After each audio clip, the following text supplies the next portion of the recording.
Thank you very much and good evening and welcome to the show. I'd like to start the show tonight with a little bit of advice for the ladies who have husbands who return home very late at night. I'd advise you not to nag them. Don't moan and make inquiries. Where have you been? Where have you been out? What have you been doing? Ignore it all. Don't mention it. Don't bring it up. Act like it's never happened. And I'll guarantee in a couple of weeks he'll be coming home early to find out what's missing. The little lady goes to the priest in Ireland. She said, Father, she said, I'm thinking of getting married. What should I get married in? He says, clothes. She said, but what sort of clothes? He said, well, if you've never committed a sin in your life, you get married in white. If you've committed a sin, you get married in blue. She said, I'm getting married in white. He said, that's very good. She said, with little blue dots.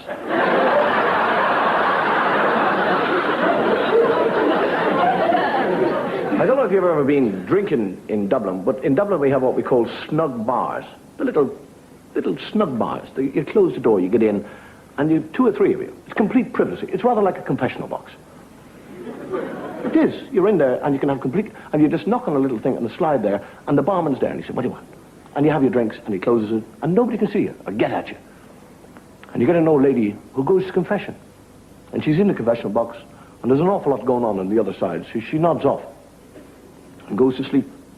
And after about 20 minutes, the priest slides back the little door, and he said, what do you want? She said, I'll have 2 glasses of sherry, please.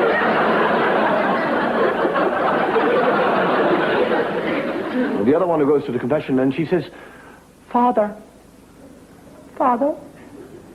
you know you told me if I did things I shouldn't do, I'd go deaf.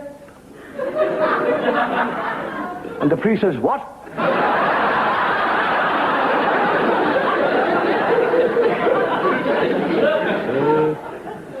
You get the other woman in Ireland on a bus, and a friend says, are you taking to wearing the topless dress now, Mary? She said, God, what have I done with the baby?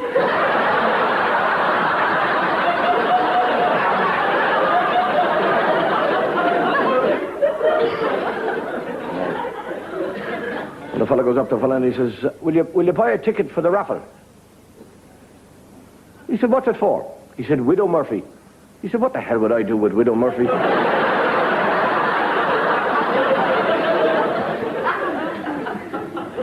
The other one, cremation is not a very well-known thing in Ireland. We don't do our burning on life. We do it later on.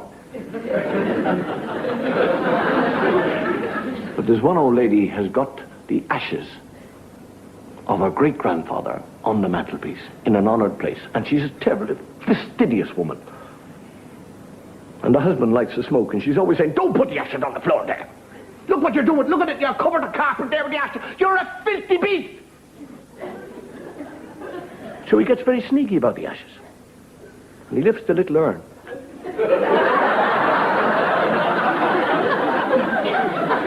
And after about 3 months, she's cleaning the place out, and she lifts up the urn, and she said, oh, God, you're putting on weight.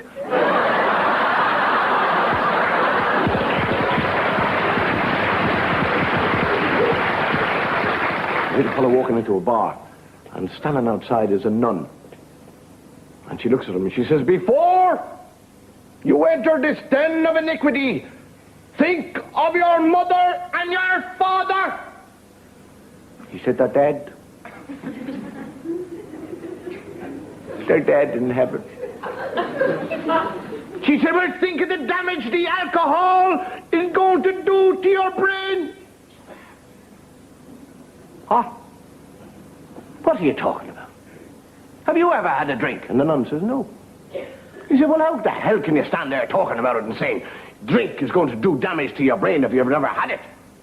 I'll tell you what. I'll go in, get your drink, bring it out, give it to you. You drink it. If you don't like it, then you can talk about it. But don't talk about things you've never experienced. What'll you have? And the nun says, I don't know. What do ladies generally drink? He says, gin. She says, all right, I'll have a gin. But get it in a cup so nobody will notice. The fellow goes into the bar and he says, give us a pint of beer and a double gin in a cup. And the fellow says, is that bloody nun out there again? You know something? Something which plays a very important part in our life is the law. And we have the law, I suppose, basically to protect us against people who break the law. And if we didn't have the law, they couldn't break the law. So we wouldn't need protection against people who break the law. For example, you get the fellow in the court, and the judge says, "How do you plead?" And he said, as God is my judge, I have not committed this crime." And the judge said, "He is not, I am, and you are."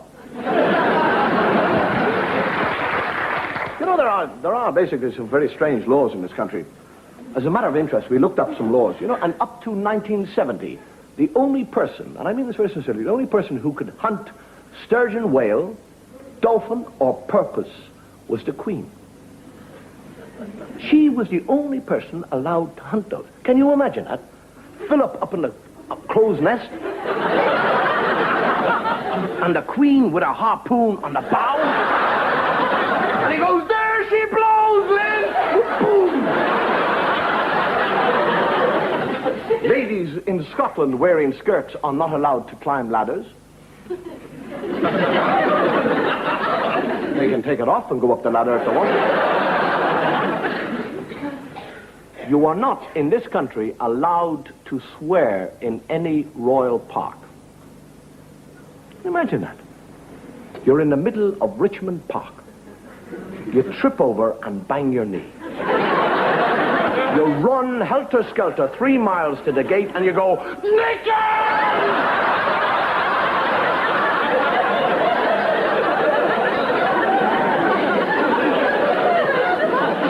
There is a law in existence. You know, today, in Northamptonshire, if you are found messing about, and I don't actually know what that means, but it is the law, if you are found messing about on the River Nene, you can be sentenced to life imprisonment or 7 years in Australia.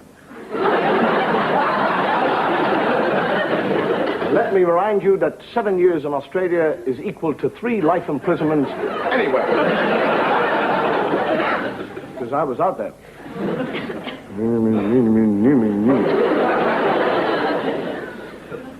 I tell a story of the Prime Minister of Australia who died and went to heaven. And St. Peter said, "Who are you?" He said, "I'm the Prime Minister of Australia." He said, "Well, you'll have to prove that to me." He said, "How the bleeding hell can I prove to you that I'm the bleeding Prime Minister of bleeding Australia?" St. Peter said, "You just did."